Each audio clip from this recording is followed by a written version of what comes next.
Oh, it's the end of Black Lives Matter.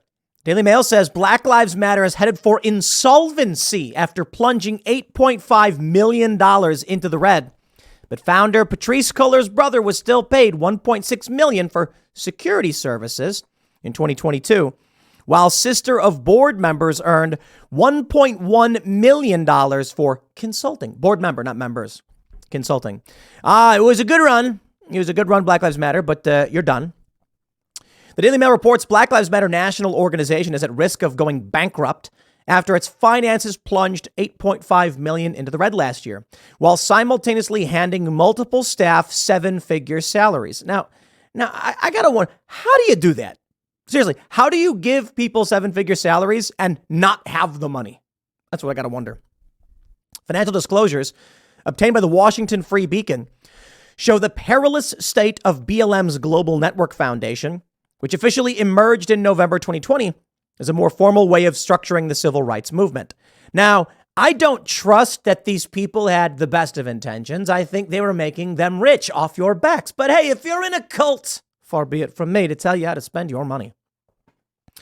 They say, yet despite the financial controversy and scrutiny, BLM GNF continued to hire relatives of the founder, Patrisse Cullors, and several board members. Cullors' brother, Paul Cullors, set up two companies which were paid $1.6 million, providing professional security services for Black Lives Matter in 2022. Amazing. Paul Cullors was also one of BLM's only two paid employees during the year, collecting a $126,000 salary as head of security on top of his consulting fees. He is best known as a graffiti artist with no background in security. You'll love to see it. If these people got rich off of a bunch of dumb people donating to a far left Marxist cause, I ain't shedding no tears over it. You know why? You got a million people. Let's do hypothetical. You got a million people, each with $1. And they all say, we're going to give that dollar to this person over here. They do. That person over there lights the money on fire. You now have 1 million Marxists with no dollar. You see my point? If they gave all this money to BLM and BLM just torched it, that is stripping away the resources from people who believe crazy crackpot things or are in a cult. So I'm totally fine with the BLM Global Network Foundation or whatever squandering all of that money away, because now we don't have to worry so much about political action committees and hit pieces of ads, lies, and manipulation because they wasted it all. You see how that works? It's great. They say Patrisse Cullors defended hiring him, saying registered security firms which hired former police officers could not be trusted, given the movement's opposition to police brutality. How convenient for all of them. Oh, I love this so much. For the previous year, 2021 tax filings revealed that BLM paid a company owned by Damon Turner, the father of Cullors' child, nearly $970,000 to help produce live events and provide other creative service. Okay, hold on here. This is where I'm actually going to defend Black Lives Matter. That's right. Because we got to be realistic. Paying a company $970,000 does not mean you gave a person $1 million. Producing live events, ridiculously expensive. When we put on our event in Austin, Texas, I think it was like $40,000. $40,000. And this was like us showing up to a bar and hanging out. No joke. We had to get flights for a lot of people. We had to get accommodation. That was expensive. We had to rent the venue. I don't know if we turned a profit from that event. This is why we sold tickets at the rate we did. I think they were like $70 or something. We're doing an event in Miami, and this one's going to be more expensive. And we think we'll probably sell out. But, we're not putting on these events to turn a profit. We don't need to do that. That's like not a good business to be in. We're doing it to create cultural hotspots in key moments and to have a physical presence in many places. So with the plan for the Miami show, we may actually this time around make some money. Often what companies will do to make money on an event is sell sponsorships. So maybe we can sell some sponsorships for the event, which will then put us in the black. You don't want to be in the red. We don't want to waste money. We don't want to overcharge people, but just understand it's expensive. So when I see that they paid this dude $1 million, I'm kind of like, hey, dude, if you really did put on live events, that stuff is expensive, especially if you're doing bigger venue stuff.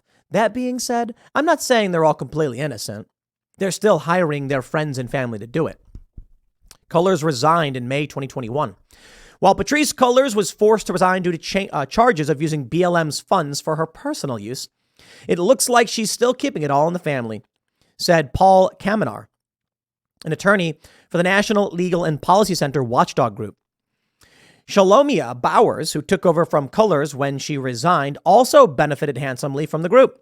In 2022, his consultancy firm was paid $1.7 million for management and consulting services, the Free Beacon reported.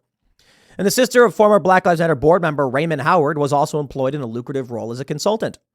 Danielle Edwards' firm, New Impact Partners, was paid $1.1 million for consulting services in 2022, the Free Beacon said.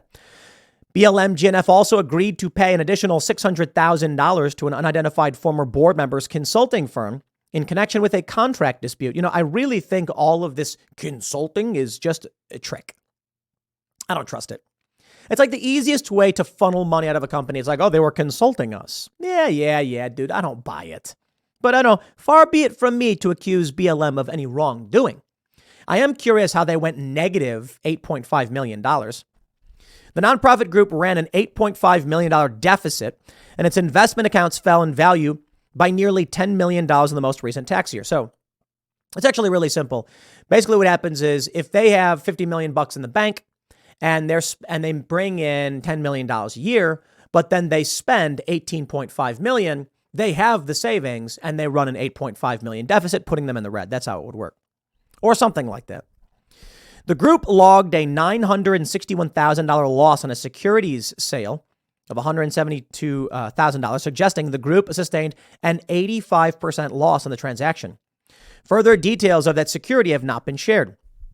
And the cash flowing into BLM's coffers has dropped dramatically. Donations plunged by 88% between 21 and 2022, from $77 million to just $9.3 million for the most recent financial year. $77 million! Man. Look, a fool and his money is easily and soon to be separated. Patrisse Cullors, who had been at the helm of Black Lives Matter Global Network Foundation for nearly 6 years, stepped down in May 2021 amid anger at the group's financial decisions and perceived lack of transparency. A year later, in May 2022, it was revealed BLM spent more than $12 million on luxury properties in LA and in Toronto, including a $6.3 million, 10,000 square foot property in Canada that was purchased as part of an $8 million out of country grant. Brilliant. The Toronto property was bought with grant money that was meant for activities to educate and support Black communities and to purchase and renovate property for charitable use. If they bought the property for charitable use, I don't see anything wrong here. I want to make sure I'm very careful, dude. You see these big numbers and people are like, look, they're stealing. No, dude. It is more expensive than you realize to run a business. No joke. Especially if you're trying to develop new areas. It is expensive. The one thing I have concerns about, though, is BLM a legitimate cause? Yeah, I don't think so. I think it's Marxist garbage masquerading as civil rights. Do they actually intend to do right? Yeah, I think they're working on what they believe they're working on. I think they're probably masquerading as civil rights, but really just Marxist. They'll probably call it the same thing. And then they're hiring their friends and family members to enrich themselves. You see how that works? Look, I don't think any of this stuff is illegal. I think it's just eye-rolly, run-of-the-mill politics. You get a bunch of money, you hire your friends and family, your friends and your family get rich. You say, we're going to create a community center. So you buy yourself a 10,000 square foot, multi-million-dollar property, and then you set up a studio on the first floor or something, and you got the rest all to yourself. Come on. These people live in luxury, and we get it. I don't fault nonprofits for being successful at all. I don't care about any of this in the end. I think it's funny that they're basically on the verge of insolvency and bankruptcy. Sure, great, whatever. But if somebody runs a business and people donate to it, that's their business. Welcome to capitalism. You may not like Black Lives Matter, but they're certainly allowed to do what they do and spend the money as they see fit. The story here, I don't think offends anybody who gave money to Black Lives Matter.